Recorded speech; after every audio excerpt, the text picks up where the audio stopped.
SpaceX, and Amazon have challenged the constitutionality of the NLRB based on limitations of the president's ability to remove members of the board.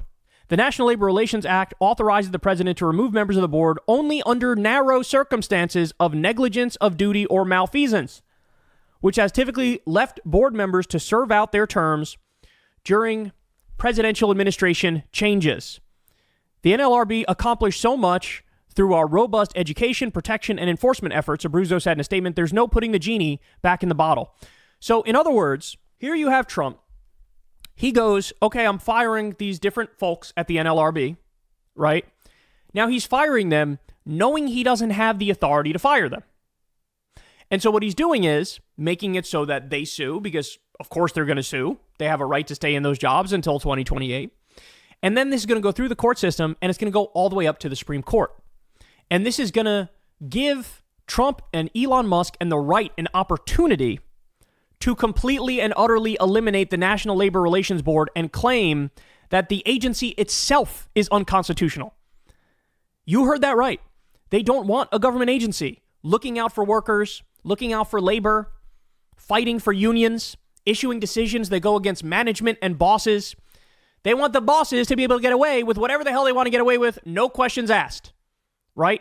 And so that's why Elon Musk, SpaceX, Amazon, Jeff Bezos, that's why they're engaged in lawsuits to eliminate this agency completely. By the way, the reason those lawsuits came down now is because, again, for the first time in our lifetimes, the NLRB was actually fighting for regular people, actually fighting for workers, doing their job and doing it well. And God forbid you fight back against corporate power in this country. Corporate power comes and tries to kill you. And this is Donald Trump snuggling up with the oligarch robber barons and working with them saying, oh, I can do something which will make these cases get to the Supreme Court. I can illegally fire people who are on the board and are supposed to serve out their term all the way to 2028. I can illegally fire them. And that is exactly what's happened here. He's doing it knowing it's illegal, knowing it has to be challenged, knowing, hey, this gives the far-right Supreme Court an opportunity to totally scrap the NLRB. Ladies and gentlemen, spare me any sort of bullshit about both sides, any sort of false equivalency.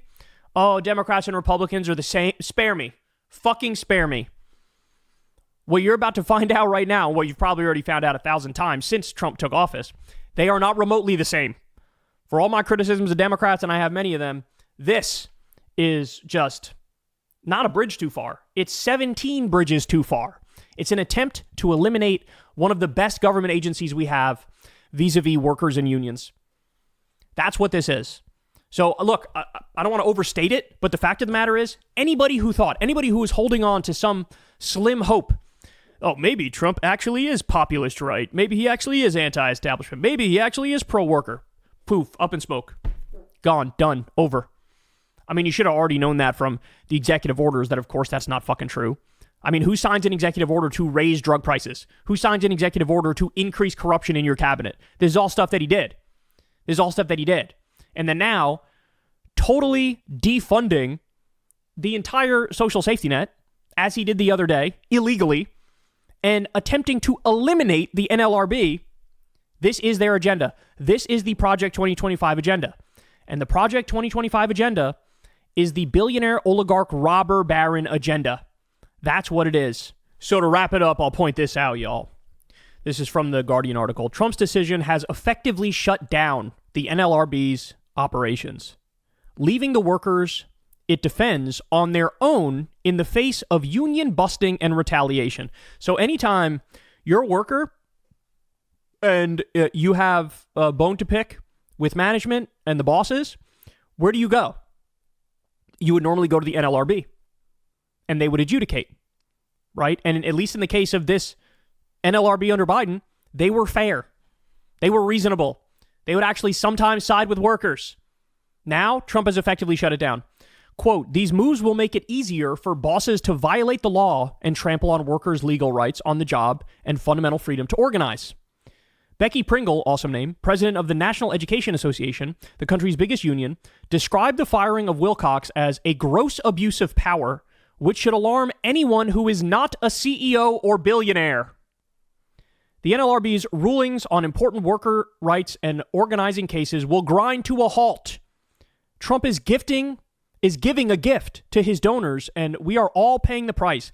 Every member of Congress has an obligation to tell President Trump that they will not tolerate this kind of imperial declaration. All of that is exactly correct. Hey, y'all, do me a favor and like and subscribe. It helps out big time in the algorithm. Click the bell as well for notifications when videos drop, and watch that video on screen right now. You know you want to.